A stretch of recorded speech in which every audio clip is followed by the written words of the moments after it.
ఓం నమ శివాయ.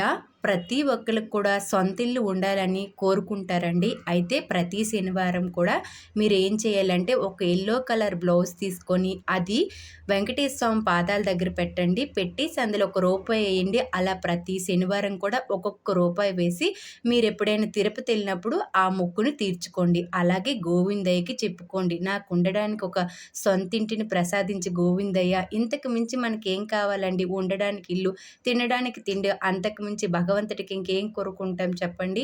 ప్రతి ఒక్కళ్ళు ఇలా చేస్తే మీ సొంత ఇల్లు కల అయితే తప్పకుండా నెరవేరుతుందండి. నెరవేరకుండా అయితే ఉండదు. మనం ఒక కోరుకొని ఇంకా నెరవేరలేదని చాలామంది బాధపడతారు. భగవంతుడు అన్నీ వింటారండి. మనకి ఇవ్వాల్సిన రోజు ఇస్తారు తప్పకుండా.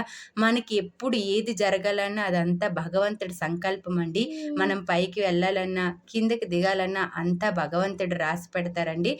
ప్రతి ఒక్కరు కూడా దేవుడి మీద నమ్మకం వేసుకొని, భారం వేసుకొని, నువ్వే ఉన్నావు స్వామి, నువ్వే నాకు తల్లి, తండ్రి, దిక్కు అని నమ్ముకొని ఆర్తిగా భగవంతుడు వేడుకుంటే తప్పకుండా మన కోరికలన్నీ నెరవేరుతాయండి. ఆ వెంకటేశ్వర స్వామి, ఆ భోలా శంకరు తప్పకుండా మన మొర ఆలకిస్తారండి. అలాగే తిరుపతి మనం వెళ్ళాలనుకుంటే వెళ్ళమండి. ఆ స్వామి అనుగ్రహం ఉన్నప్పుడు మాత్రమే వెళ్తాము. అంతటి భాగ్యం వచ్చినప్పుడు తప్పకుండా ప్రతి ఒక్కరు కూడా తిరుపతి వెళ్ళిరండి. ఎందుకంటే ఆ తండ్రి పిలిచినప్పుడు వెళ్ళడమే మనకి ఎంతో సంతోషం అండి. చాలామంది వెళ్ళాలనుకున్న తిరుపతి వెళ్ళారు కదండి. అందుకు ఎవరికైనా తప్పుగా అనిపిస్తే క్షమించండి. ఓం నమ శివాయ. గోవిందా గోవింద.